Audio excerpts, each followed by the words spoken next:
Good morning, everyone. Welcome to So You're Interested in Starting a Cannabis Business. We are going to give it another minute or two for additional attendees to join us.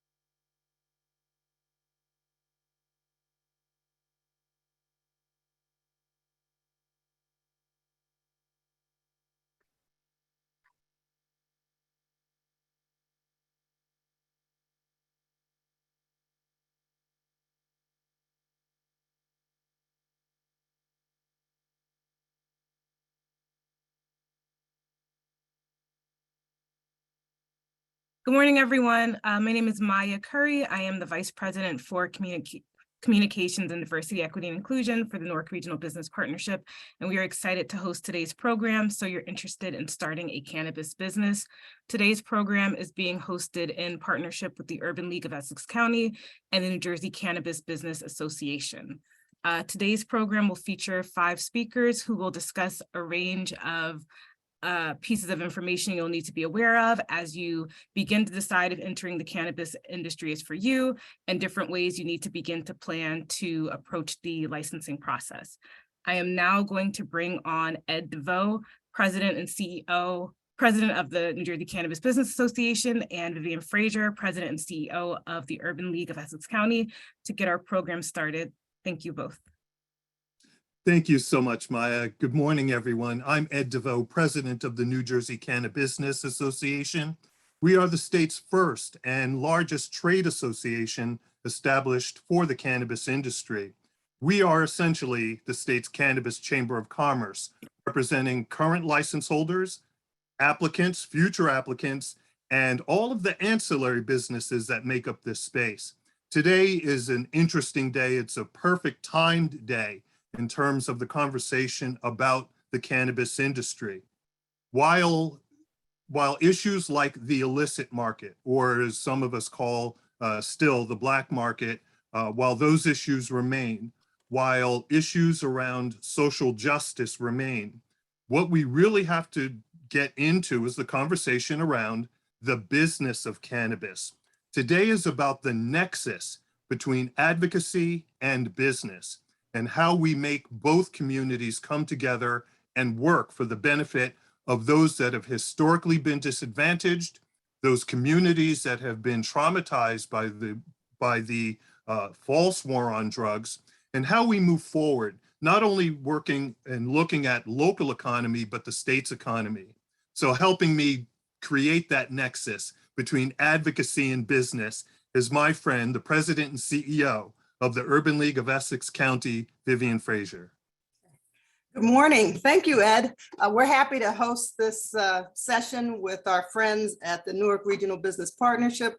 And we just really want to make sure that we're getting the information out to people around what does it take to really get into the cannabis business. Because everybody knows that our communities have been historically disadvantaged, even in getting into businesses themselves. And getting into the cannabis business is particularly onerous. So we want to make sure that we have good information getting out to people so that those who are interested in the cannabis industry, that we make sure that those communities that have been most disadvantaged by the drug laws and drug crimes and have been suffered decades of disinvestment actually get the benefit of this new industry. And I just want to share a few stats, really. You know, the cannabis business is projected to be about $52 billion by 2026. And New Jersey, last quarter, from April to June, there were $79.7 million in sales in cannabis, and 1.9 million of that was in recreational sales. And so there are a lot of barriers to getting into business that we know just from getting into as small business owners. Many people have access to capital issues, working capital issues, and those issues are really exacerbated in the cannabis business because really the legalization is not at the federal level, and you really suffer certain barriers in banking and finance. So we want to make sure that we're highlighting those issues so that people have a clear pathway and that we're developing those pathways for people to really access this industry. And so certainly there's restrictions on licensing, limited access to capital. You know, many people have gotten conditional licenses. So just recently the state, you know, approved like over almost 300 conditional licenses, but those conditional licenses have requirements in order to become an annual license. And some of them are pretty onerous. One, you must actually have a place to operate. And we all know that the real estate market and the licensing within municipalities present challenges to us. So we want to make sure today that you're getting that information, and so that we can hold ourselves accountable, our communities accountable, as well as our legislators accountable to ensure that access to this opportunity is really equitable. And so that those communities that have been most ravaged by the drug wars actually get the economic benefit, not just the ability to buy, you know, the cannabis, but actually the economic rewards of those businesses. And so we're likely to see storefront operators mostly in a lot of Black and brown communities. We want to make sure that when those opportunities to purchase marijuana in your community is available, that you're able to purchase it from a Black and brown owned business. And so that's why we're supporting this session today. We really are looking forward to hearing from great speakers today, getting that information out there, and really, you know, so that we can also be an advocate for our communities on behalf of promoting equity and actually capital. So we want to make sure that there are a lot of multi-state operators that have come into the market. You know, what are they actually doing to benefit communities? And I'd have to say it has to be more than a free expungement clinic. So we're excited for the participating today, excited to hear from the panels, and also excited to be part of the solution and making sure that that capital gets accessed by our community. Thank you, Ed.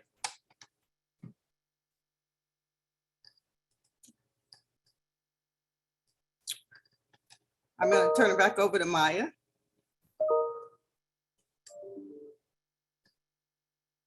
There we go. Thank you so much, Vivian. You raised a lot of great points. And in fact, our next speaker will expound on some of those issues.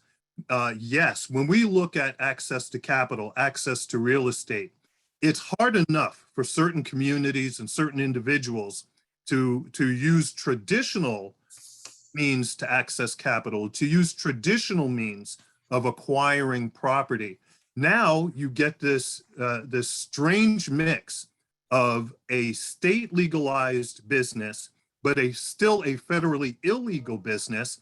And it just compounds the problems that have already existed in communities of color and poor communities.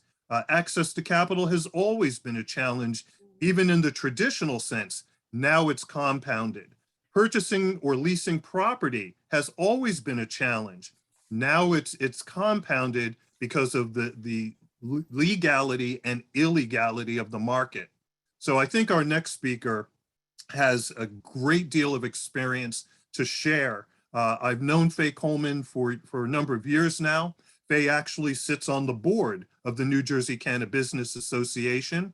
She is the founder and president and CEO of Pure Genesis. And so Faye, what I'd like to do is have you come on and talk about your experience, not only as an applicant, but now as a license holder. Faye, welcome. Thank you so much, Ed. I am so appreciative of having the opportunity to speak before you all today. And, you know, when I started this business, as I've shared with Ed many times, my hair was straight. So you can see it's taken quite the toll on me as you move through this industry. But that said, you can be successful in it. I have just received my conditional license for a cannabis dispensary, a class 5 license, and looking to operate in Atlantic City. So super excited about that. But I think it's important also to be able to share what my experiences look like. And today what I'm going to do is a couple of things.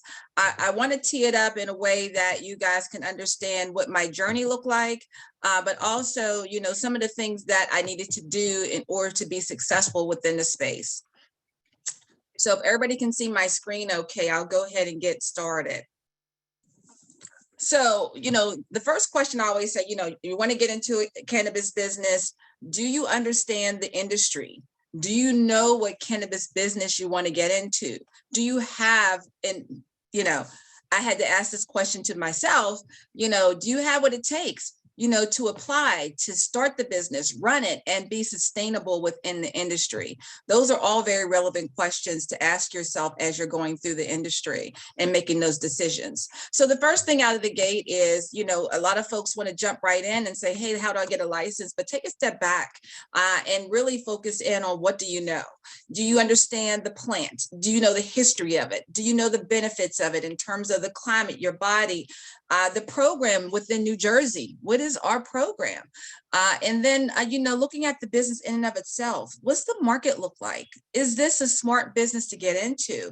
How do I attain a license? Where in the supply chain should I attain that license? And do I want to get into this business as a career or as an entrepreneur?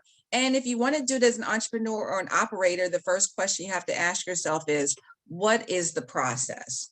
So for me, what I did was I took a step out on faith, and I flew myself from New Jersey and went out to Colorado to see if I was going to leave my very comfortable Fortune 500 job and career and get into this business. And I wanted to actually understand what it would take. And so I went out to a Woman Grow conference, which I highly recommended in terms of educating yourself.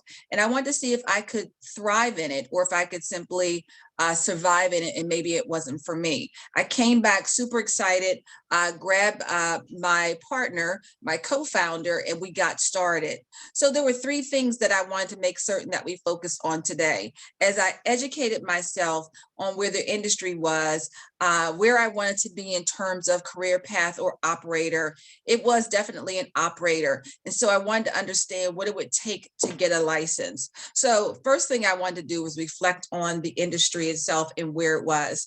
You know, it's interesting that to see that so many countries where cannabis is legal recreationally or medically, and that's mainly because what they have in common is that they are legal by country. And for us, this is where we are not united as a country. And I think specific to what Vivian had communicated earlier is in part due to our very challenging history with regards to the failed war on drugs. But the good news is that New Jersey is totally legalized with medical as well as adult use. Now, where are we in terms of this industry nationally? And is this a career path for you in terms of cannabis? Nationally, sales have gone from 21 billion in 2020 up to, we're expecting to end this year at 33 billion. The New Jersey market has 27 locations. And of course, as Vivian shared earlier, with rec sales just starting in April, we now have over 200 million in revenue, and we're projected to be around 2 billion by 2025. So I believe we're absolutely in the right industry as it relates to the market. Here are the largest markets or projected markets that you can see here. It's interesting to see that New York is expected to become the second largest cannabis market by 2025. And with New Jersey neighboring New York, that is great news for us. So we're expected to have equally a great trend, you know, as all tides rise in terms of the cannabis industry. So that's the market in terms of revenue. So where are we in terms of jobs? It's interesting that the cannabis industry has unmatched job growth with on average a 27% growth rate year over year. No other industry can even come close. We're expected to have about 500,000 full-time jobs in the US by 2024. Now, Those are the jobs. Now, in terms of specific jobs in industry, we break them down in terms of plant touching and non-plant touching or ancillary. And here are some of those positions. As you can see, many of the jobs are the same jobs you find in other industries. And of course, some are unique. You know, if you want to be involved in the process of growing, manufacturing, dispensing, and plant touching, these are some of the available jobs, and the ancillaries are as indicated as well. Now, this is not a comprehensive list, but it gives you an idea of who earns how much in this industry, from C-suite to directors of cultivation, VPs of operation, lab managers, directors of retail, security managers. I believe it is fair to say that wage rates are quite competitive. So, you know, we see the revenue is there. We see that, you know, the jobs are there, paying accordingly. So now, as you're giving thought to this business, do you have the network or resources to help you navigate it? Again, it begins with education. So I highly recommend serve on boards where you can to have a seat at the table, join various organizations, attend conferences to increase your network and knowledge. Just before we started, we were all talking about going to MJ BizCon, which is the largest cannabis conference in the country out in Las Vegas. If you can't, there are conferences that are here. Stockton just had a conference yesterday that we attended. And if possible, go to school. There are a number of schools now in New Jersey that offer cannabis studies programs, certifications, minors. So if you've done all that and have decided to get a license, what's next? Before you apply, you got to determine the type of license you're going to go after. There are 6, actually 7 if you want to include testing or the lab. So you got to go through and understand what each one is and where you want to be within the supply chain. Then it's important to know if you're a priority applicant. You know, are you a social equity business, diversely owned? Are you in an impact zone? Are you now applying just for a conditional license, intend to move forward and transition that into a standard or a micro business? So you've got to determine what is your path forward, what are the priorities, what are the avenues, and what it takes. So now that you've decided the type of license you want to have and the type of applicant that you are, it's important now to understand what it will take to actually acquire a license. So after you've identified that those opportunities, listen, this is where the rubber absolutely meets the road. So what's needed at each piece? At the state level, you will need a business plan. You need an application writer. Some folks say they want to write their applications themselves. I would say that is absolutely an opportunity for you to do and take on. We did not. We acquired an application writer. We had to understand what the application requirements were, municipality and zoning requirements, real estate, security, business insurance, all these things, union, all these things pretty critical, and then capital at the bottom of that list. How are you going to make certain you can fund your business? On the community side, I think you heard Vivian mention earlier, and I think even Ed, in terms of making certain you've got a great community plan, you know, above just advocating for expungement. You know, for us, we have 30% of our jobs set aside for reentry programs. We're doing transferable and living and leadership skills training, offering more than a living wage. We're providing internships and scholarships through Stockton University, which is locally within Atlantic City. We're going to have incubator space on site. You know, those are just some of the things that we're looking to do. So a community plan is absolutely important. Municipality and zoning approval. Do your municipalities really have a plan? Are they on board? Make sure they haven't opted out. Look at the real estate. Are you actually even in a location that makes sense for your business? Community support, excuse me, having a great architect for, of course, your real estate and business insurance. And then in terms of for you specifically, absolutely looking at education, the capital you need, pre and post license. Do you have an attorney, a good attorney? Are they experienced in cannabis? Do you have the right team? Tax ID, some of the things that you need to get into the weeds on, you need to think about early on to make certain you're setting your business up for success. Are you do you have a certification if you're a minority or women-owned business? That's important. And then, having a bank account, that may be a little tricky. And then are you committed to this? So those are some of the key elements that you have. And I can say specifically some of the challenges you might come up with are application writer. What is the cost of that application writer? Are there options to secure them? When did they last win? And for what class license? What is their process? And are you paying by submission or for the win? What are the application requirements? I can tell you, just to fill out the personal history disclosure form is quite significant. That's one item of many that are on the list of things that you need. You might need 5 years of taxes, certifications again, showing that you have secured your funds. What will all that look like? Are you ready for that?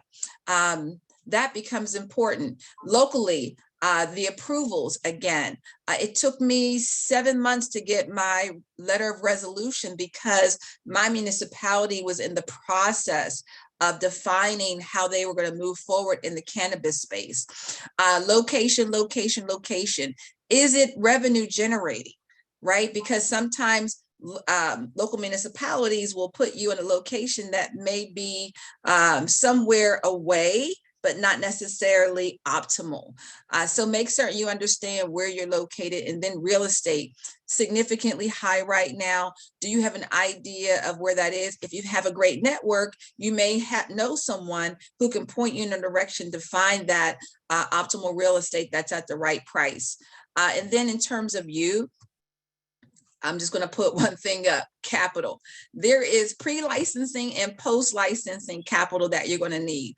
Pre-license, you need it for an application writer, your CPA, your attorney, education, conferences, an architect to do your renderings for the real estate that you're going to acquire.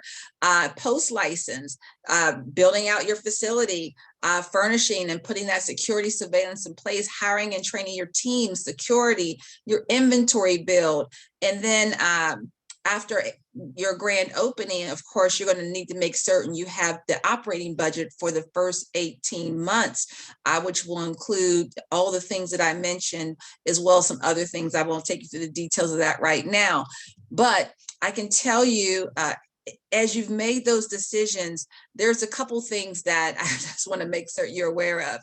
As we got started, we were new to the industry, we were resource constrained, and our skills were very limited.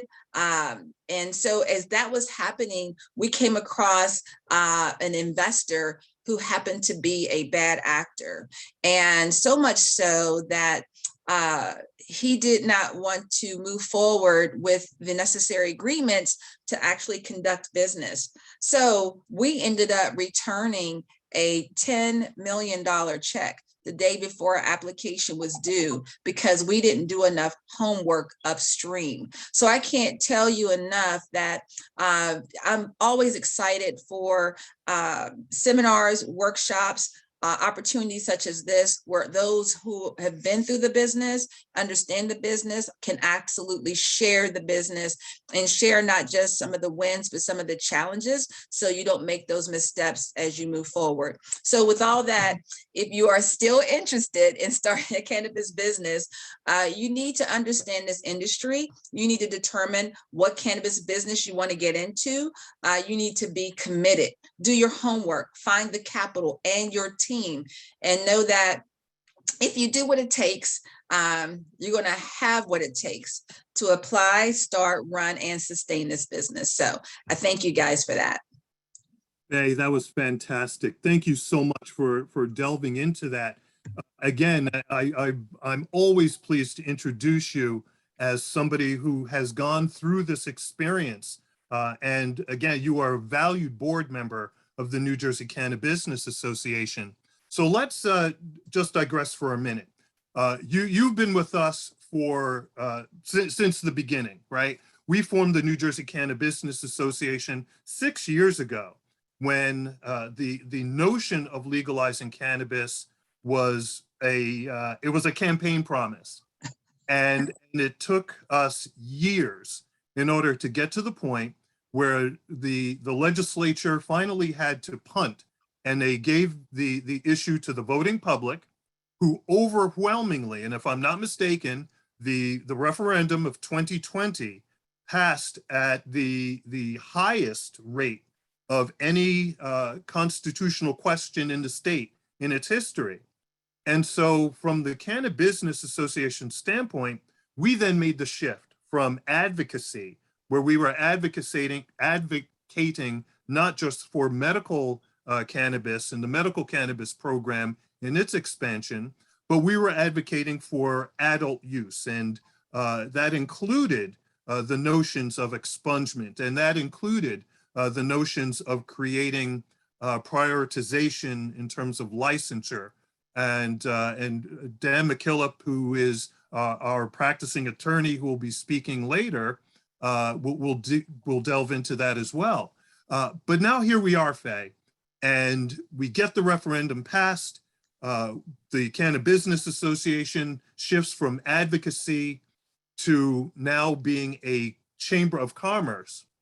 And so what we found our role to be was supporting people like you, supporting businesses like yours, helping you in terms of, again, not networking for the sake of networking, but networking for the sake of business, making sure that you were in fact reaching other business people so that you could be successful.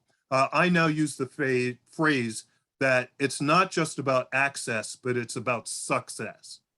And so now that we're in this phase of transitioning from advocacy to business, where it's not just about access, but it's about success, what are some of the things that you found that between the Cannabis Business Association and other entities, be they private or even public, what has helped you in your journey? I said it's a great question, Ed, and I think it is network, network, network. I can't say it enough. Again, it starts with education. You educate yourself through the network. You identify your resources through the network, whether those be the ancillaries of CPAs, attorneys, architects, and the like. As you look for your real estate through the network, all those things are happening through that network. And I always say, for me, New Jersey feels like a big town versus a state, because it's the most densely populated state in the union, and therefore we're all very close. The degrees of separation are very small, right? And so that helps us. And if we just have confidence in those networks that are there, that are tried and true, like the NJCBA, you'll find that they'll be of high value as you move forward. And not just high value in terms of helping you with your team identify your resources, but also saving you a great deal of money and a great deal of time. You can't understand how much time you can actually mow through in this industry if you don't have your resources and your network lined up in terms of understanding the optimal path forward and those that need to go along with you. So, it's always exciting to know that you feel very confident in your path because of those resources like at NJCBA. So, I'm excited that, of course, Ed, I am a board member, so I have to disclose that. But at the same time, I think I see the value up close, and I see what the success has been in helping others move forward in this space, which is critical. And those being diversely owned business to those who are not. This is an organization that is helpful for everyone. And there are other organizations out there as well, but this is one of those. And we need to give thought. That's why it's exciting to see the DRPP and the NRBP and the Urban League that are providing their support today to have something like this in front of everyone, so you can get an up close look at what it takes to move forward in this space. Another thing, thank you, Faye. Another thing that comes to mind because of your presentation, which was brilliant, by the way. Another thing that comes to mind, and you've heard me say this publicly, as I do focus on the notion that the cannabis industry in New Jersey is regulated, but it's not subsidized. It's regulated, but it's not socialized, meaning that everything that we do is at risk. That's a reality. Everything that we do is at risk. Everything that we do is subject to the ebbs and flows of private sector economy. And so with that in mind, and you and I have had the conversation, and you've heard me pose the rhetorical question, which I'm actually going to throw at you this morning. The notion that just because you like cannabis doesn't necessarily mean you need to be in the cannabis industry. And your slides about the ancillary businesses, again, which we represent as the NJCBA, that maybe you don't go into plant touching, at least not right away, knowing that it is a licensure process, that there is a regulatory process. Maybe you do stick with your college degree, right? Maybe you do stick with communications, but at some point, cannabis communications is a business. Look, if you're in the sciences, this is great. If you're a STEM student or a STEAM student, this is excellent. Stay in that space, but maybe at some point you do transition into a cannabis role. So if you would, please just share your thoughts on, does everyone need to go plant touching right away? And secondly, because we think that there's equal or greater opportunities in the ancillary or support businesses, that people should be looking to go there as well. Well, I can definitely say that the ancillary businesses, in some respects, you can, if you're looking from a revenue generating standpoint, you can make just as much, if not more, in the ancillary businesses. It's a great glide path into determining if you want to be in the plant touching side of the business. So get in where your professional degree, business career has taken you and afforded you those opportunities. It's easier to transition into the space, having that knowledge already in terms of what you can offer, what you already have in your arsenal. And then as you're in, especially if you're supporting an operator, you can then understand what it takes to see if this is something that's in your wheelhouse that you really want to focus on. That is the entrepreneurial spirit that you want to start up within the space. One thing to understand is that the cannabis space is ever changing. So what it is today, I can tell you this time next year, it will be something different. The good news is about New Jersey is I think that we're evolving in the right way. I think that we continue to improve. So if you're saying, hey, I want to wait it out, but I want to jump in on the ancillary side and see how things evolve, see how the industry within the state evolves and federally, because we know some things are changing at the federal level as well. And then where your comfort level is, your confidence level is, your commitment level is in terms of jumping in. That's important. And then I'll just flip the coin over again, Ed, on another side. And maybe you don't want to get into the cannabis space. Maybe you want to get into the hemp side of the business. So you might want to flip that cannabis coin over and look at hemp.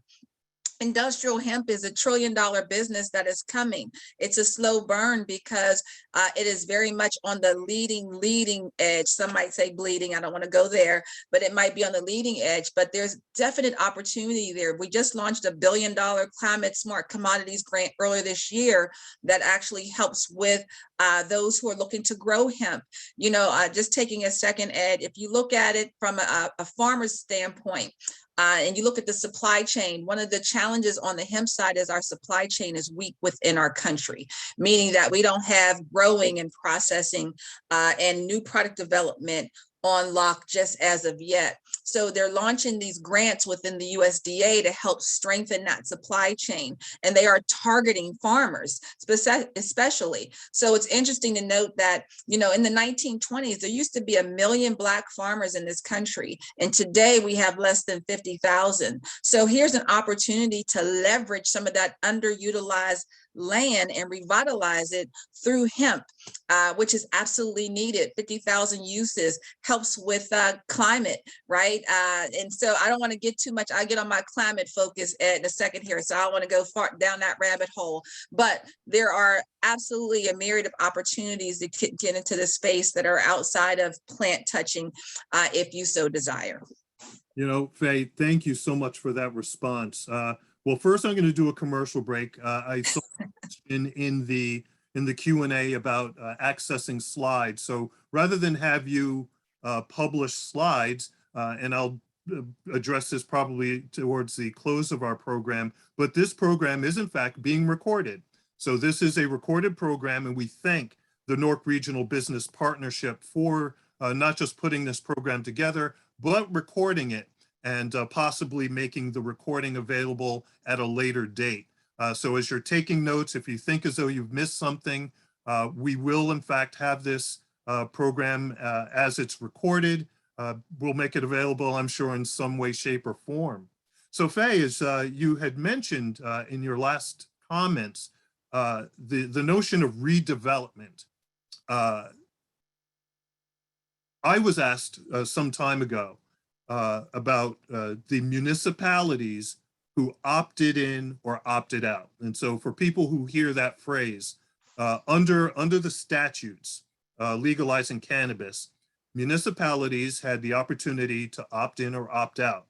I was asked by a reporter if I thought that there was a disparate number of urban communities that were opting in versus suburban communities that were opting out. And again, we'll be talking about that in terms of the process when Dan McKillop comes on. But I thought, and in my mind, the notion of redevelopment, and that a lot of urban communities, not only for social justice reasons, right? The plant was criminalized 90 years ago for all of the wrong reasons. It was criminalized because not for public health reasons. It was criminalized not for public safety reasons, but it was criminalized because of who used it. And so what we had were communities historically of color that were decimated by the war on drugs and other economic sanctions, if you will, against those communities. And so now here we are in the 21st century. Cannabis can be a redevelopment tool. And as you just pointed out, hemp can be a redevelopment tool. So if you don't mind, just if you would share some thoughts on not just hemp and cannabis being this tool of redevelopment, regeneration, if you will, for communities and the economy. Certainly, as you look at redevelopment and you take it from two paths, that being cannabis or hemp. Of course, I'm using cannabis interchangeably with marijuana, THC, but cannabis and hemp, you've got two schools of thought here in terms of revenue that you could bring to a community, especially those that are considered impact zones, right? And you have communities all over the state that are impact zones that are in urban areas and are in rural areas.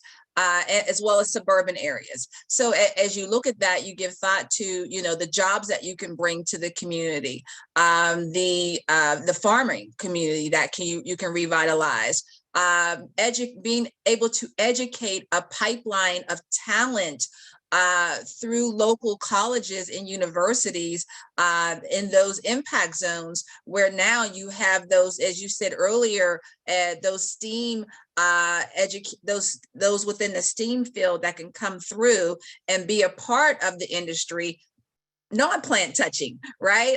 As well as plant touching.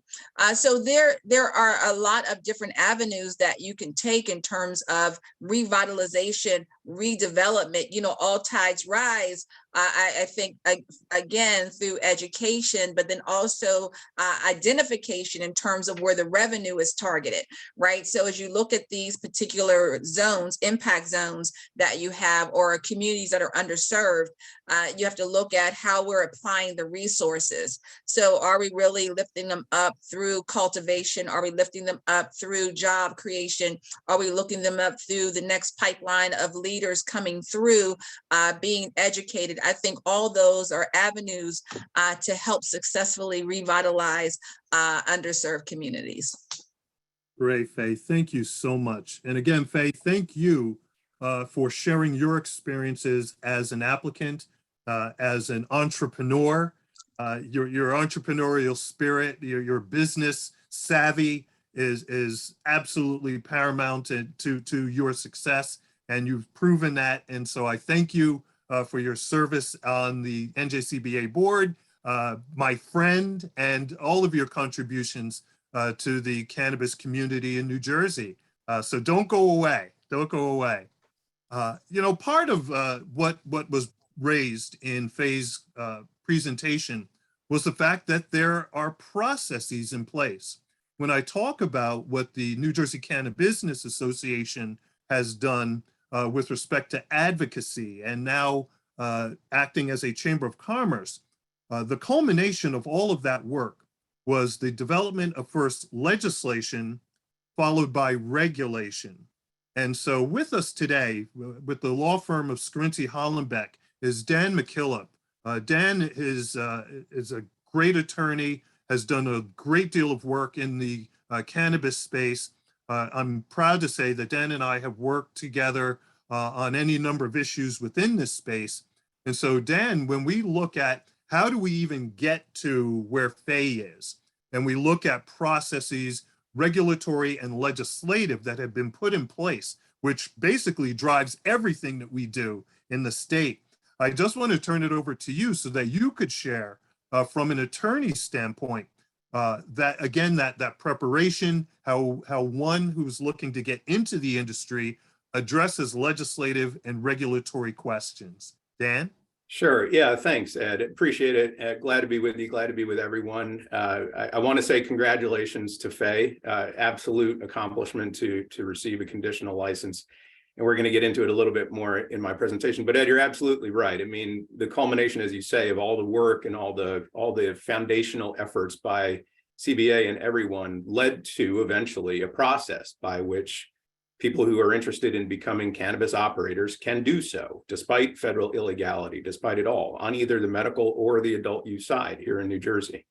We're lawyers, we're process driven, we're nuts and bolts driven. It's a 1, a 2, a 3, a 4, a 5, a 10-step process. And that's what we focus on with our clients. The way I put it with people I talk to all the time is we help you get your license and then we help you keep your license. But first we have to get your license. Right. So we work together on that. And what I've put together is a pretty high level overview of some of the things that Faye touched upon as far as the licensing process here in New Jersey to become a plant touching operator. It's an important process. It's a complicated process.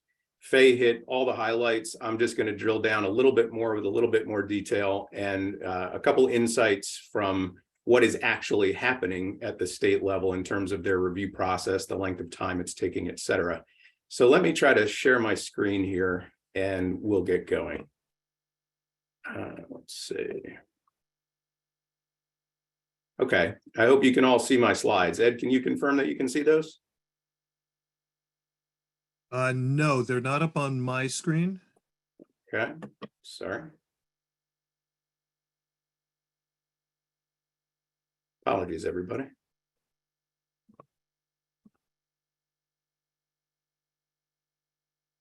Sorry, let me back out of this for 1 second here.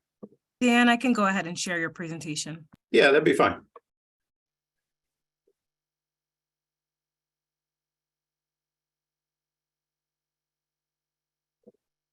Okay. I might have it going right now. Is that working for you?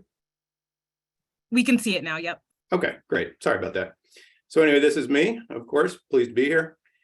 Let's talk a little bit about the licenses that are actually available right now. As Faye said, there are basically 7 types of licenses: cultivator, manufacturer, retailer, wholesaler, distributor, and delivery services. Right now, the Cannabis Regulatory Commission, the CRC, is accepting applications for the 4 types of licenses you see there at the top: cultivators, manufacturers, retailers, and laboratories. Cultivators, obviously, you're growing. Manufacturers, you're doing a little bit of processing and packaging of the materials. Retailers, obviously, point of sale. You're selling it to customers.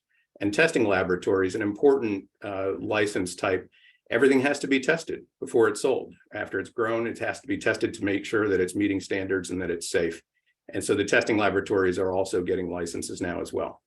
The other licenses that the law allows for that are not yet available are wholesaler, distributor, and delivery services. These mean basically what you think they mean: wholesaling, distributing, and delivery services. So right now, if you're interested in getting in, you can submit applications for the top licenses, but we're waiting on the bottoms. They haven't passed. They've introduced regulations that would describe what the wholesaler, distributor, and delivery services requirements would be, including the application requirements, but those regulations have not been adopted. We're looking for those to be adopted hopefully by the end of the calendar year, and applications for those licenses to become available probably first quarter of next year. Okay, so hopefully you've seen my next slide. This is, as Faye mentioned before, there are two ways to go through the licensing process. And this slide, as you can see, is taken right from the New Jersey CRC. The first process is the conditional process, and that's the top row. You submit what's called a conditional application, which is a fairly slimmed down, streamlined application as opposed to the annual application. You submit your conditional application, the state reviews it. The state tells you, okay, we like what we see here. Here is your conditional license. Your conditional license is not an operating license. Your conditional license is something that you could take to, for example, a potential investor who is interested in your process but wanted to know that the state believed in your business plan, and show them, look, I have my conditional license, and now come on board and let's get this over the goal line. You enter this conditional license phase in the middle there. You can see the middle short arrow. This is the phase where you would do these kinds of things. You would take your conditional license and show it to investors, have discussions with them. You would bring on other partners. You would restructure your ownership structure if you need to. You need to go about getting site control, which is the property where you want to operate. And that involves, as Faye mentioned, talking to the municipality, making sure that not only is that municipality allowing for cannabis operations in their town, but they're actually allowing for the type of operation you want to do and in the location you want to do it. And you have to actually obtain control over the site, either by purchasing the property or leasing the property, or perhaps entering into an LOI for the property. This is what the state calls site control. And you would put all of this information into your conditional conversion application, the third short arrow there. And yes, this is another application. So the conditional licensing process is a two-step process: your conditional application and then your conversion application. Your conversion application has everything. It's all of your financials. It's your entire team. It's your business plan. It's your SOPs, especially if you're a cultivator or a manufacturer. All your municipal approvals. There are many, many instances in New Jersey where towns have their own city or municipality approval process. And you need, for example, a city or municipal license in addition to a resolution from the governing body of the town supporting your application. All of these things take time to get, obviously. And you put all this in your conversion application. You send this into the state. They review that conversion application. They would then either tell you, well, we need some more information along these lines, or yes, here we're giving you a conversion approval. You would then go forward and build out your property. You need to get inspected by the CRC. And after that inspection, you actually receive your operating license, your annual license. It's a lengthy process. The bottom row, this is the annual license application process. This is basically a one-stop effort. You put together all of this information that goes into the conversion. You have to have site control. You have to have local approvals. You have to have everything together. You put it into your annual license application and you send it into the state. The state reviews it. Again, if they issue an approval of your annual application, they say, here's your approval, build out your property. You have 365 days to get your property and your operations inspected by the CRC so that they can then issue you the annual license. Have a couple notes below here, just hitting again, annual and conversion applications require all municipal approvals and site control. I'm emphasizing that because it takes a long time to get these things. There is an extension on the length of time that you have to submit your conversion application if you go the conditional route. And you can see the two bullet points there. If you've already gotten a conditional license approval and you got it between March 24th and July 28th, you have 300 calendar days to submit your conversion application. And they just announced last week that if you got a conditional license between July 29 and October 11, you have 210 days. This is longer than what the statute lays out because the state understands it takes a long time to get these conversion applications together, supply chain problems being what they are, and municipal timelines being what they are. They wanted to extend this conditional phase period, and so they've done that. Priority applications, again, just a little bit more detail on what Faye was talking about. Not only are there two processes that you can go through, conditional and annual, to get your license, but the state has put into place a priority order scheme, which allows you basically to jump the line if you qualify as a certain type of applicant ahead of other folks that might not have the characteristics that you do. These are diversely owned businesses, and you can see the definition there: social equity businesses and impact zone businesses. Again, as Faye mentioned, if you can qualify for one of these designations, you would advance in line ahead of others who cannot, and you would have your application reviewed before they would, regardless of when you apply. So even if there were folks who applied before you, if you can qualify as a diversely owned business, for example, and they cannot, you'll jump them in line, you'll have your application reviewed before them. Micro businesses is basically just a scaled down business, and they also get priority review. So if you were for example, diversely owned micro business, you jump pretty far ahead, if not right to the front of the line. This is the review process for the conditional and the conversion. Similar, but as you can see, the conditional application process is a little bit truncated because of the nature of that initial application. You submit it, they decide where you fall in the priority review, they make sure that you've submitted everything you need to, it's complete. They check your qualification, they check your regulatory compliance plan to make sure you understand what standards and requirements you're going to be required to fulfill. And then the CRC, the commission, considers it, and then at a public meeting, they'll announce, as they did last week, here are the conditional license awardees that we're recommending today. The conversion and the annual application review a little longer because these applications are larger, right? Somewhat similar. You submit it, you have priority review, completeness and scoring, but then we get into background stuff, criminal history, qualification and investigation. Probity is a term that the CRC uses basically to describe how they may, if they elect to, look into who your financiers are, where your funding is coming from, who's really involved in all this. Regulatory compliance, again, obviously, they want to know that you understand what you're going to have to fulfill. Approval by the CRC, just like with conditional, they make an announcement. Here are the annual or the conversion applications that we recommend approving. Final inspection, I mentioned this before, within 365 days of approval. As it stands right now, the law actually says if you do not get inspected within 365 days of your conversion or your annual notice, the state actually is required to decline to give you your operating license. Now, there's some question about whether or not the state will revise that and make it not mandatory. But right now, the law says that if you don't get inspected within 365 days and have a successful inspection, the state is required to take your license back. And then finally, barring anything, once the inspection occurs and it is successful and you're approved, that's when you finally get your operating license and you actually start. These are some resources. It starts and ends really with the CRC website. There it is. These are sub-sites on the CRC website. This notice of application acceptance lays out a lot more information about the application process, the priority scheme, et cetera.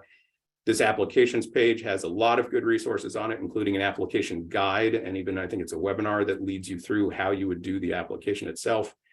Public meetings, these are the public meetings that the CRC holds basically monthly, where they actually convey a lot of information to the public and announce who the new awardees are, conditional, conversion, and annual. And just this past Thursday, for the first time, they've announced conversion awardees and annual awardees.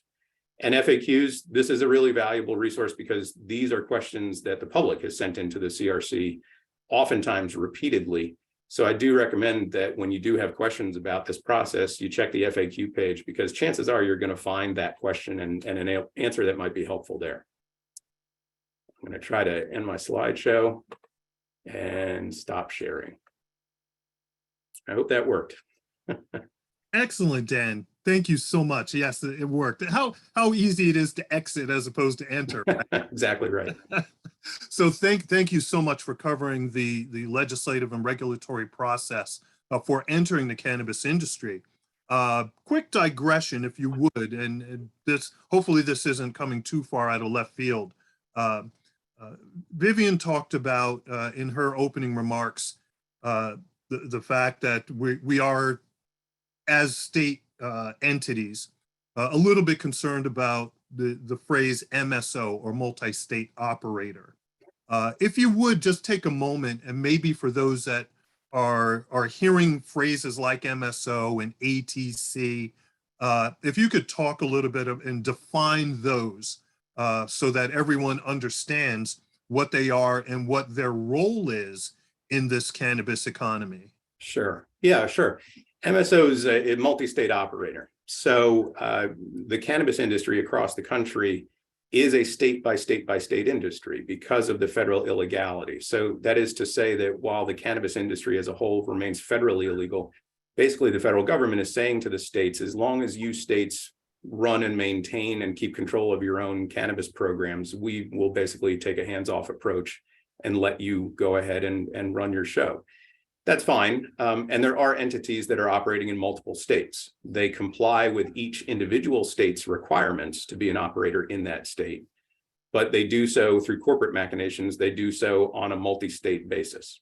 These are big operations. These are often international operations, very deep pocketed, very well connected, and always looking for new territory, frankly. And so as more states come online, and by the way, I think 5 states are voting within the next week or so about whether or not to legalize cannabis. As more states come online and say, yes, we do see the benefits of these programs and we do see the potential tax revenue, et cetera, MSOs are watching that. They're very interested in knowing where the new frontiers are, and they're interested in coming in there. There are many MSOs operating in New Jersey. And by and large, just to pull it together with ATCs, they've quite often gone that route. ATCs is alternative treatment centers. The ATCs are New Jersey's original medical cannabis providers. There were 6 at the very beginning. There's a little bit more than double that now, frankly. And by and large, each one of them over the last several months, couple years, have been acquired by MSOs because, in part, the ATCs here in New Jersey, as long as they could convince the state that they were qualified and prepared to do it, were allowed to begin selling adult use cannabis here in New Jersey. That is who is selling adult use cannabis in New Jersey today. It's these ATCs that are on both sides of the fence. They're working on the medical side and the adult use side. This is the reality of the market right now. The state wanted to get the industry and the adult use side of the industry up and running as quickly as they could. The ATCs were already operating in the industry. They were better positioned to basically move into the adult use side quickly and help the state start getting the market up off the ground and generating jobs and tax revenue, et cetera. And so that's who's operating in New Jersey now. But here comes the adult use market, and this is the opportunity for everyone who is not an MSO to come on in. This is one of the reasons, if not the reason why, by the way, one of the main requirements to obtain a license in New Jersey is to have someone on your team who is an owner and has an ownership stake in your entity, has to be a 2-year resident of New Jersey. You can't just parachute in without any connection to the state at all and get a license. And there's a lot of other things in the regs that basically try to ensure that New Jersey residents get a fair shot at these licenses. And we don't have time to get into it now, but I hope that answered the question a little bit. No, Dan, that was perfect. Thank you so much. So again, I know that there are a number of individuals that hear the phrases. There's not necessarily context to it when they do hear it. So thank you for providing that context. Also, thank you for your latter remarks, because as I've often said, that the legislative and regulatory intent is that this is about New Jersey businesses and New Jersey jobs.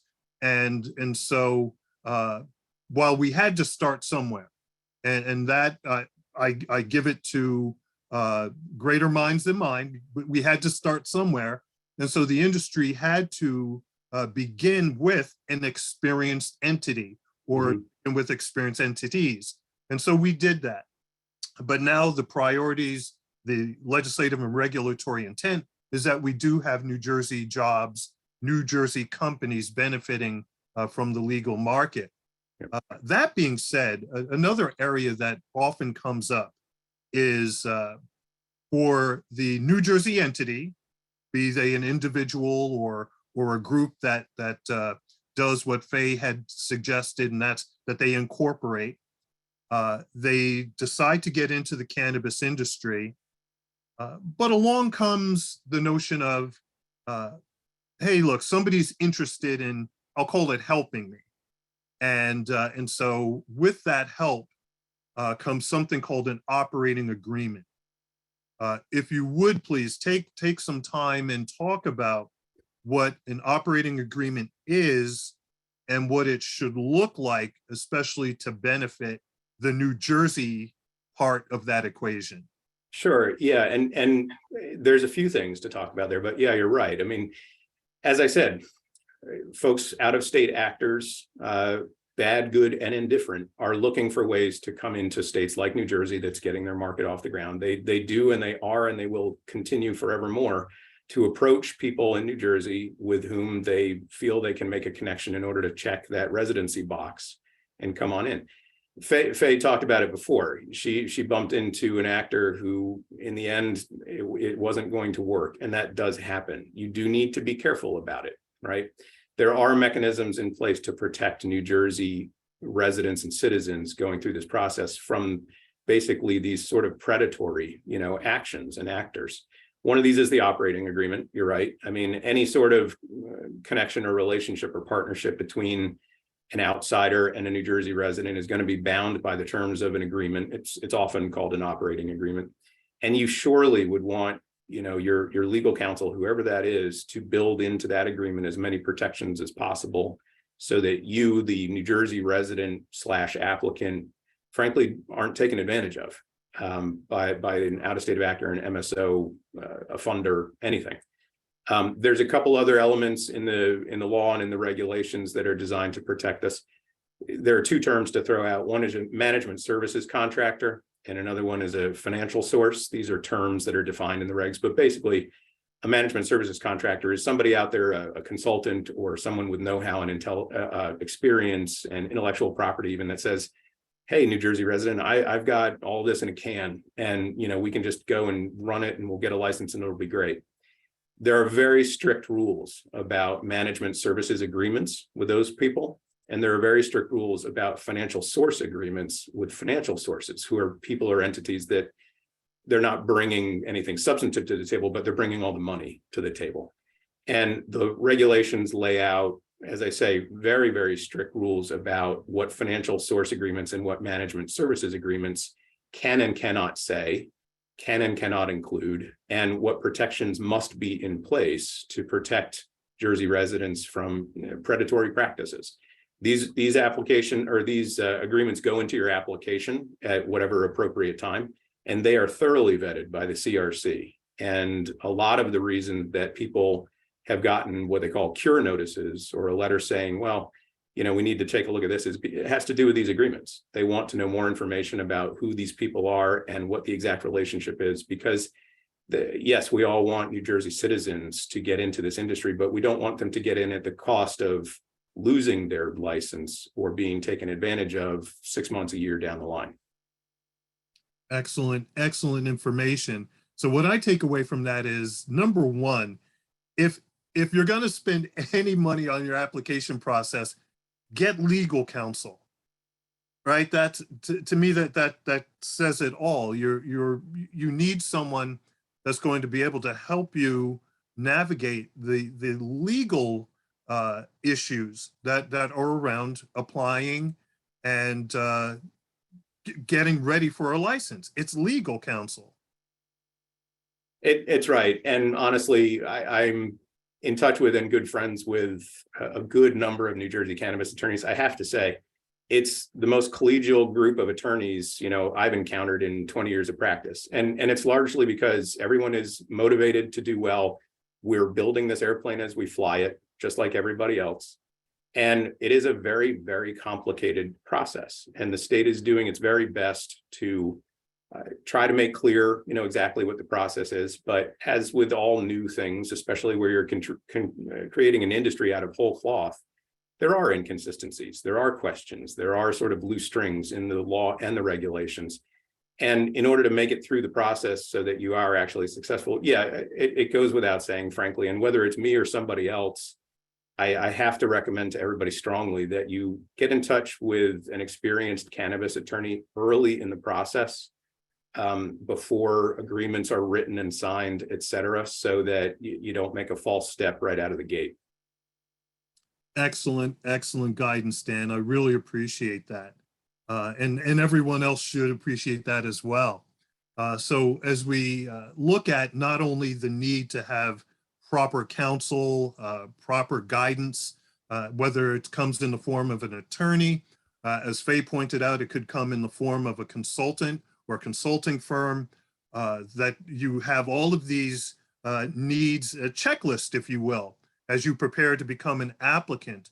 And the one area that remains consistent through all of this conversation is, how do I pay for it? What are the banking implications? How do I, if I'm even able to access capital? And so with that part of the conversation, I do want to introduce another guest panelist for this program. Again, thanking the Newark Regional Business Partnership for putting this together. Thank you so much, and for putting together such an educated group of individuals in the cannabis space. But joining us, and I think she's ready, is Christine Bridgelall. Christine is with Bayonne Community Bank. And so we've had, again, this conversation around capital. Is it available? Can I access it? As Faye pointed out early in her conversation, look, get a checking account.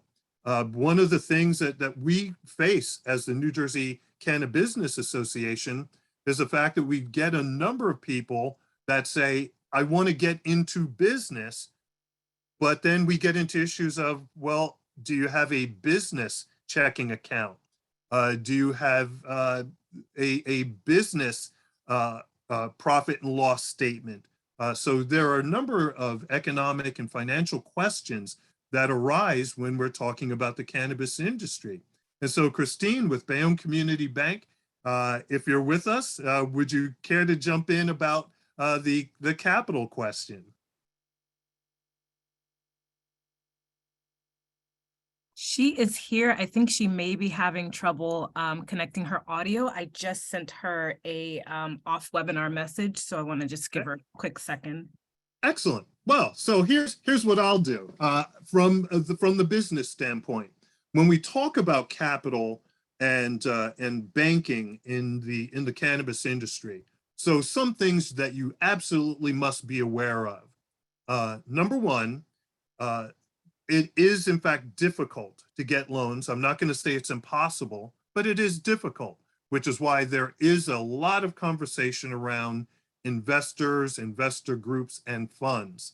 As Dan pointed out, from a legal standpoint, it is the state's responsibility, and they do take it seriously, to protect individuals and groups that are in New Jersey that are pursuing licenses, to protect you from nefarious or ne'er-do-wells that purport to be investors, investor groups, or investor funds.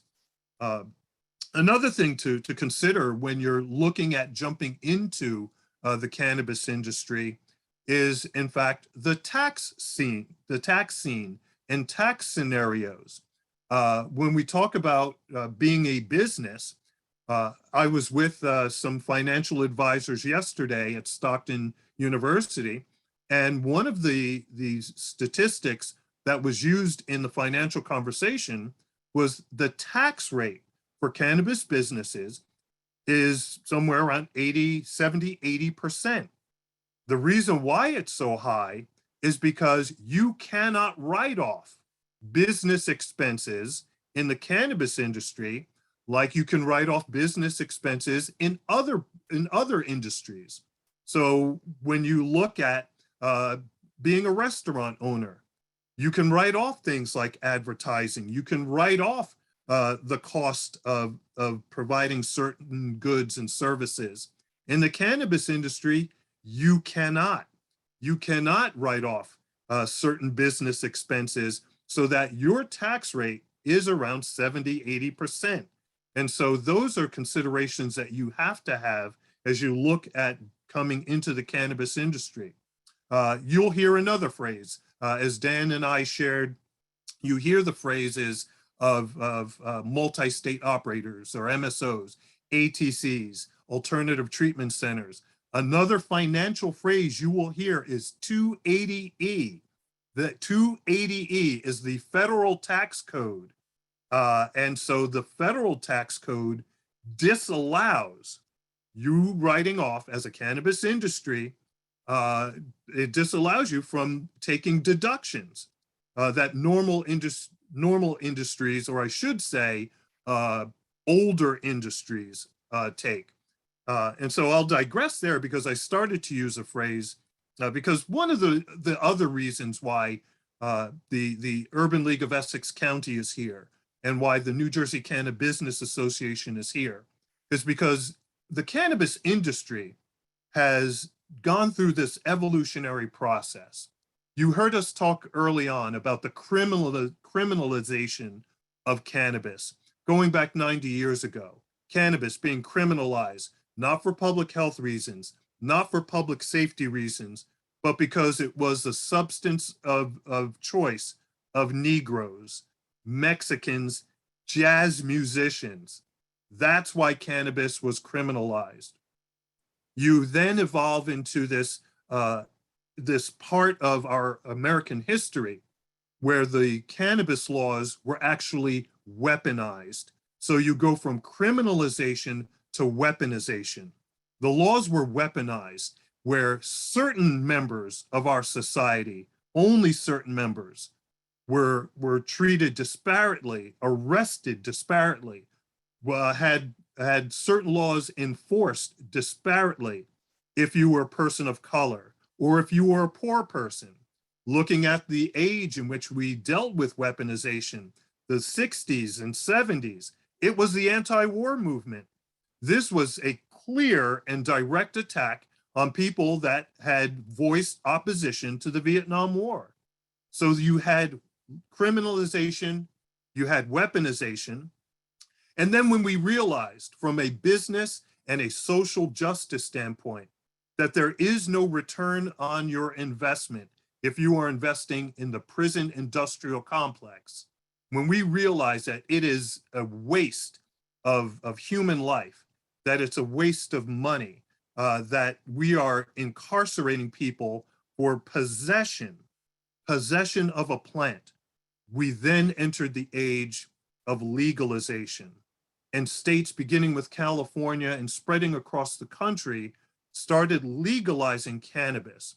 At the federal level, you had the U.S. attorneys general decide not to enforce, in a lot of cases, federal law as it pertained to shutting down cannabis operations and arresting people for simple possession.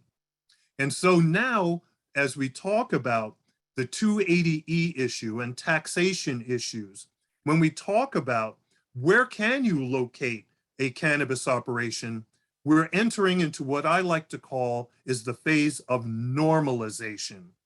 Normalization, it is our hope that normalization will be the time in our history, state and national, that we actually have an opportunity to erect cannabis operations on main streets.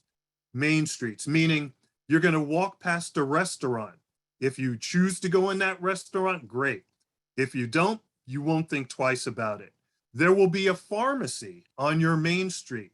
If you need something, want something, you can walk in, great. If you don't, you'll walk by and it won't matter. There will be liquor stores on your main street.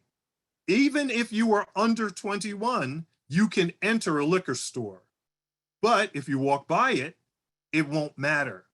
And so it's our hope that when we look at the normalization of the cannabis industry, when we start talking about normalizing, giving cannabis operations the same rights to deduct certain taxes, to exist and coexist with other businesses, If you're 21 and older, if you pass by a retail facility of cannabis, you can enter 21 and older. But if you choose to walk by it, so be it, because we will have entered the phase of normalization. So let's get back to the issue of capital and what that actually means. And so, Christine, if you're available, if you want to come in and talk Ed, how. Ed, this is Maya. So Christine may be experiencing a technical issue. She is Okay. trying to access on another device. I just spoke with her, so I want to give her a minute or two to try to get that resolved. But if she is not able to connect to speak, I will just ask her to send us information that we can share with the attendees in the post-event thank you email. So I'll give her a Okay. minute or two to try to see if she's able to come in. Okay, excellent. So with that, I will jump into our Q&A. So Faye and Dan, Vivian, if you're available to maybe address some of these questions that are here. Some of these issues I know are going to delve into the issues of what does the state actually control and what does a municipality control. So when we look at where a cannabis facility can be located, one of the questions deals with the fact that somebody may have gotten a local approval or found a property that is entrance locked, that there's an entrance, but you can only enter their facility through an internal doorway. So if the town approves it, will the state approve it? Although the state calls for an outside entrance to a facility. My experience is that regulation is regulation. The municipalities do have a great deal of say in what occurs, but regulation is regulation. So Dan, Faye, your thoughts on the notion, hey, look, I found a piece of property, but it doesn't meet state reg. Is that a go or no go? As an operator, I would tell you, I'm going to leave the legal questions, of course, to Dan and team, but for us, I think, Ed, Okay, I'm here. I think you have the greatest advice, and that is regulation is regulation, Try right? to connect. I just finally got connected. I'll wait until Maya unmutes me. No, Hi. Christine, you're here. We can hear you. You're here. Oh, okay, So let's- I'm sorry. I'll just say sorry. Faye is right and be done. So let's get through, Technical difficulties. let's do the answer to this question and then we'll circle back to you and then continue the Q&A. Sure. Yeah, so for us, I think the regulation, like I was saying, Ed, you're right, regulation is regulation. We wouldn't do anything different. And I would advise anyone that has questions, especially as they revolve around regulation, to consult your attorney. Faye's right, and Ed is right as well. I mean, this is an example of the municipalities perhaps not quite understanding exactly what the state law requires. The bottom line is the state gives you the license. If you don't comply with the state's requirements, you don't get your license. So yes, you're going to need an outside access door on the first floor. There you go. So thank you. So with that, Christine, we're glad that you're here. Difficulties in the age of technology. Look, it's got to happen, but we are glad that you're here. So if you want to take a moment, introduce yourself and the role of BCB and other financial institutions as it relates to the cannabis industry. Thank you. Thank you guys for having us. So my name is Christine Brizlal. I'm a BDO and a CRB MRB specialist that's been with the bank for approximately a little bit over 10 years. Just first, I would like to say you guys touched on some really, really, really good points across the board, talking about how startup business can go about and what you need to do and the whereabouts to get it done, which is great for new individuals who are looking to enter this world, and to a good way for you to start, and listening to exactly what you guys said. From the bank side, from BCB, we actually do and have been offering services to this industry from the year 2016. We started off with the hemp CBD, and here we are today. We do provide full services to MRB and CRB clients. And you guys talk about having the proper documentation in order to apply for a banking account. And that's a key part, starting with the EIN, the business certificate, an operating agreement, the partners, and anyone above 10% ownership who owns a part of the business, information will be required from the banking side of that. Just to kind of just say who we are from the bank side and what we do provide once applying for an account, we are a full service bank, which do offer MRB services from when it comes to online banking, online platform, all the services that we do provide, which is ACH, RDC. We do provide a third party. We are affiliated with third party service for bank card, which is the merchant services as well. And we are providing a service for cash pickup. So once approved from us, you get a banking account and you do ask about that. Most businesses ask, hey, what can you do for us? And if so, what can you provide? And so, yes, we can provide full services from that aspect of it. From the lending side, we do offer and have been working with numerous businesses across to provide financial services for that. We are very successful into helping business, whether it's from the loan for a refinance, cash out, lines of credit, or just helping in a construction loan. So just to kind of just make new applicants understand that trying to access a banking account, it can be a little bit of a task, but if you do have the documentations provided in order to do so, we work hand in hand with you, making sure that you have all the requirements that's needed. We make sure that you have all the documents in a row, providing that we can work with you, have all the applicants' information there. We go through a bank approval process, which takes approximately maybe I would say a little bit 14 days, sometimes a little bit over, but we do work with you one-on-one to get that process up and running. Excellent, Christine. Thank you so much. Again, I know that there's a lot of questions that surround what one can and cannot do with respect to banking. Here's something, maybe you can address it. I've heard from marijuana-related businesses, which is what MRB stands for, marijuana-related businesses, that some people, to their surprise, have been designated MRBs or marijuana-related businesses by their conventional banks. And they've had their personal accounts closed. Is that something is it something that's a growing fear or something that people should really be paying attention to? Should we really be concerned about those traditional institutions that are designating people as MRBs or accounts as MRBs, marijuana-related businesses? And what can we do to prevent having our accounts closed?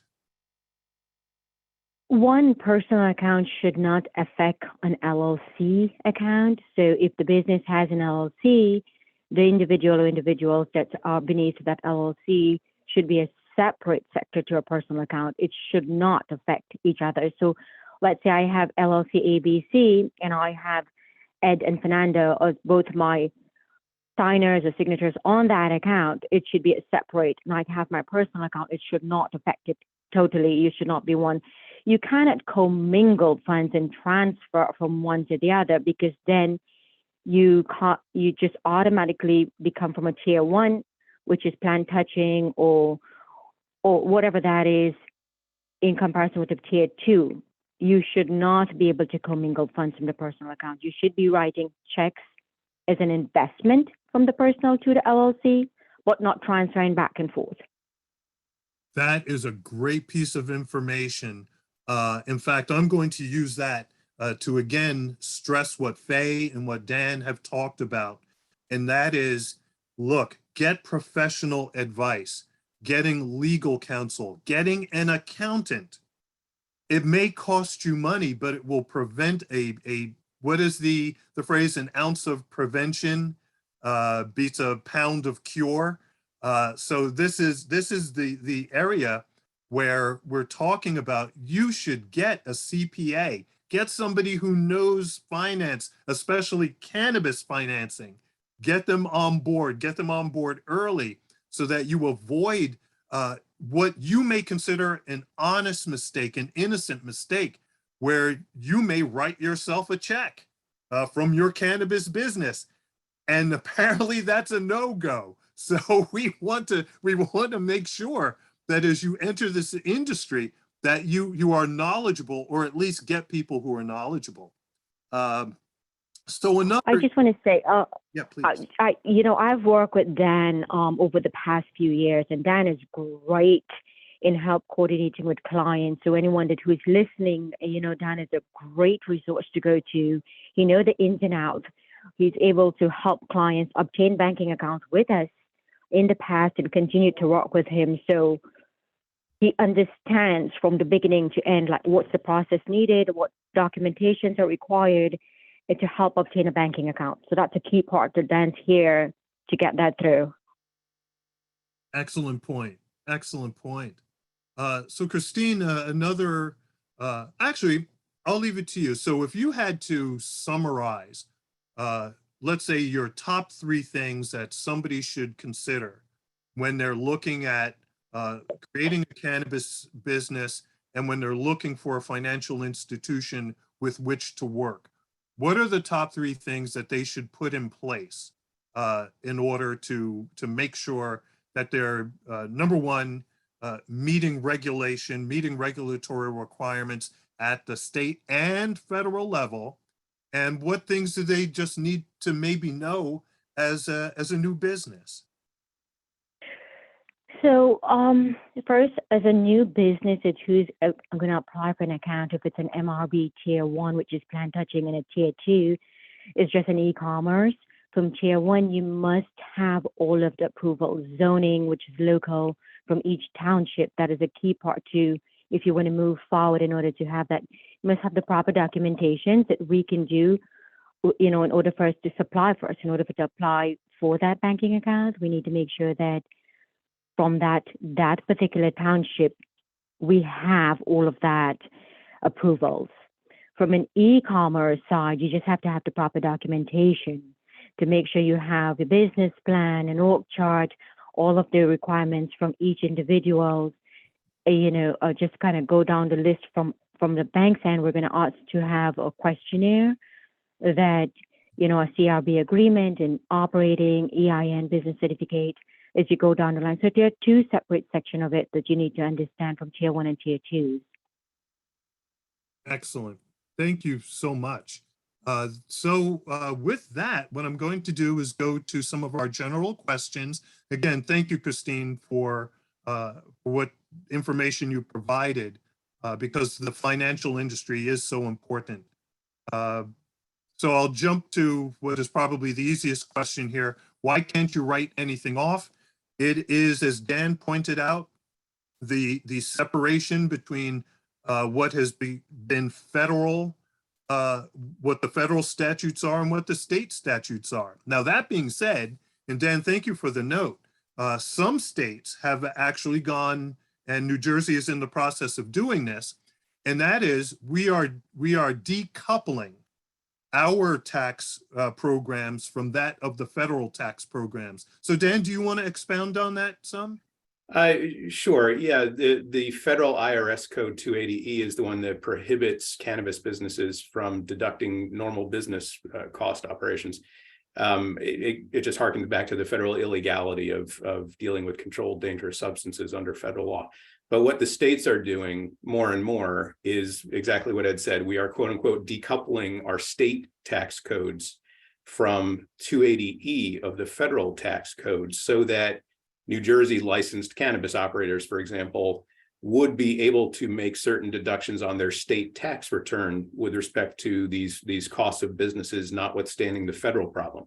New York has already done this. New Jersey is doing this right now. Just last week, a bill was passed by the full assembly pretty resoundingly that would allow cannabis operators to do this. This bill is going over to the Senate now. Everyone expects, frankly, that this bill will pass and probably pass fairly quickly, because 280E is one of the big hindrances to operators that do get their licenses and then are struggling, to make a go of it. But when you're paying 50, 60, 70% of your cash flow, your revenue and taxes, it makes it cripplingly hard. And so I do think we're going to decouple from 280E fairly soon as a state here in New Jersey, to the benefit of everybody on this call and everybody getting into the industry. Great, Dan. Thank you. So let's look at this other question with respect to, as both Faye and Dan have pointed out, there are actually 6 licensing categories.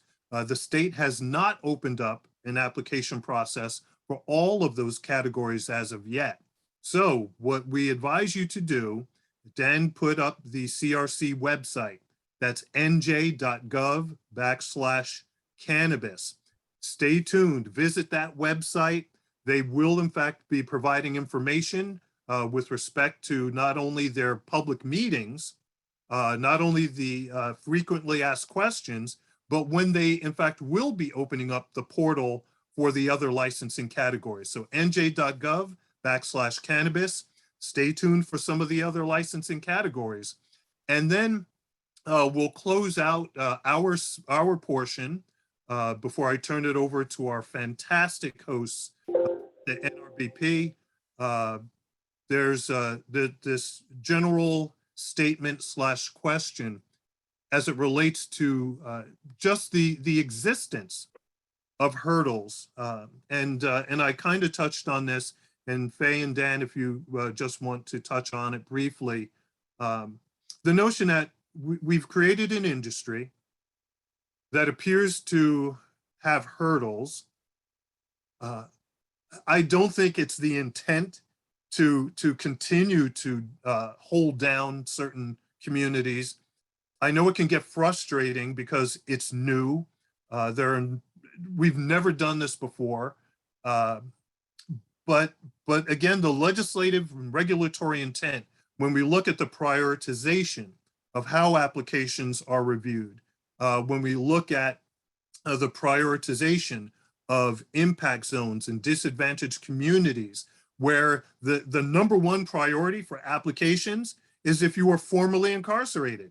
You're the first application to be seen, but it doesn't do away with the fact that, as I've said, this is a private sector venture, that we're dealing with an industry. It's not subsidized, it's not socialized, and yet, is it an opportunity or isn't it? So again, before I turn it back over to our host, Faye, Dan, if you just want to touch on that. Sure, I can jump on and absolutely right. The question remains, all right, that's great. We've set up a program. How can we take advantage of it? What resources are out there is kind of the question, I think. And one thing I wanted to highlight before I kick it over to Faye is that at the CRC meeting on last Thursday, they announced that the New Jersey Business Action Center is actually going to be running what they're calling the Cannabis Training Academy. This is a program that's basically designed at no cost to assist folks who are trying to get into this industry, who believe they may qualify for diversely owned social equity business status, et cetera. There's going to be a series of educational events and basically a class. It's a curriculum basically about how to decide whether to get into the industry and then decide how to proceed in the industry. At the risk of blowing up this entire program again, I'm going to try to share my screen and maybe you can see what I'm seeing here. This is the New Jersey Business Action Center page about this new Cannabis Training Academy. And as you can see down here, it's designed to provide no-cost technical assistance to license applicants, especially with respect to the social equity, legacy, impact zone, diversely owned, and micro business categories. So I encourage everybody to take a look at that. This is not the CRC website, by the way. This is the New Jersey Business Action Center website. So you can find that online just with a simple Google search, or we can include it in the materials. And I think that would be a good resource to use. It's brand new, but I encourage everybody to check it out. I would agree with everything that Dan just shared with you guys. I think it's amazing that the state is providing these types of services. And I think everybody's going to benefit and be the better for it. I still think that we have to still go back and ask the question in terms of how can we get access to capital? And I'll go back and just in terms of that, as we're looking for different vehicles to bring capital on board for your business, I always ask the question, is your business prepared for the capital? And I think sometimes we're looking for the capital, but our business is not set up successfully to share and show that we're ready to acquire that capital. What do I mean by that? So, are you set up as a business that has a P&L, that has a bank account, that has the right team with the right resources to run a business successfully? Is your business plan tight? Are you having, the meetings that constitute that you're focused on your business and you're moving your business forward? And what does that look like? These are all things that folks that are VCs, angels in the space, whomever, that are looking for to see how you are succeeding as you're pursuing this business. So it is incumbent upon you to make certain you're setting your business up for success so that you can acquire the capital that you're pursuing. Faye, thank you so much. So one more question popped up into the chat, and so I want to make sure that people understand that 280E is a separate issue from access to capital. 280E is your tax return, whereas our conversations around access to capital are about how you as a business are grants and loans available to you versus what can you write off in your tax return. So the decoupling provides you some relief at the state level, but not at the federal level. So as we prepare to wind down, I want to reintroduce and have final remarks from Vivian Frazier, the president and CEO of the Urban League of Essex County, my co-sponsor in today's event. Vivian? All right, well, thank you. Thank you, all the great panelists, and thank you, Regional Business Partnership, for sponsoring this. And Ed, all of your remarks and presentations were really insightful. So I hope everybody got a lot of information. I'd like to also invite you, like the Urban League has entrepreneurship classes that we offer some basic business information. You can't get away from that. So before you even think about being in a specific industry, whether it's cannabis or you want to be a carpenter or a construction company, you still need to have that basic foundational information on starting a business and what it takes. And so we do offer workshops and things in that area. So I'd like you to do that. And also the issue of access to capital is essential. And thank you, Faye and Ed, for raising those issues, because it's almost like you see the opportunity there. And we've seen this many times with folks that have great ideas, great passion, they want to get into it, but we suffer like you don't have a rich uncle with friends and families to fund your business, right? So, and what we found is that most Black businesses, when they're starting out, they're running up their credit cards, they're doing things like that. You're starting everything on a shoestring. So if you're struggling with access to capital, I'd ask you to reach out to the Urban League and certainly participate in those programs. We want to elevate those issues to make sure that we're finding creative ways to get capital into our community, and so that this opportunity is a real opportunity. Because if it looks like they're showing, oh, it's your opportunity, and you think like you can't access it, then really, it's really not an opportunity, right? It's sort of like you're sort of set up to believe this is for you, and there's something wrong with you that you can't access it. But no, that's also a sign of structural racism, which is the access to capital, which is you can't access the opportunity if you don't have the money. So I invite you to keep getting the education, but the best preparation, as Faye said, is do your research first. And Ed talks about, like, this is a business, it's not a social, it's not socialized, it's not subsidized. So that means you have to get capital. And if you don't have capital access to yourself from your friends and family, that means you're asking somebody else for money. And if you're asking somebody else to invest their money, they want to be assured that it's going to be a good investment for them. It's not like a gift. No, they're looking for a rate of return. So it's really important as you think about this, get that business mindset, get the information on how to start a business and how to be successful in it. But, you know, having the business mindset is really important. So I really appreciate everybody's, I've learned a lot today myself. So looking forward to continuing to offer this type of information to our community. And thanks, Chip and Maya did a great job setting up everything too. So we really appreciate that partnership. Excellent. Again, Vivian, thank you for co-hosting with me. Christine, thank you. For those of you interested in baking, please reach out to Christine. Make sure that you get the right information about banking. There's a lot of stuff that's being said about what works, what doesn't, what can happen to your accounts and what shouldn't happen. So speak to the professionals. With that, I'm Ed DeVoe, President, New Jersey Cannabis Business Association.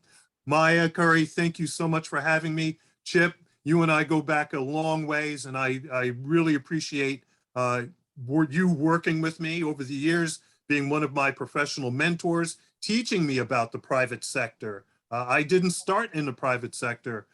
You were one of my first mentors in the space of being an executive. And so I thank you, and I turn the program over to you. Thank you.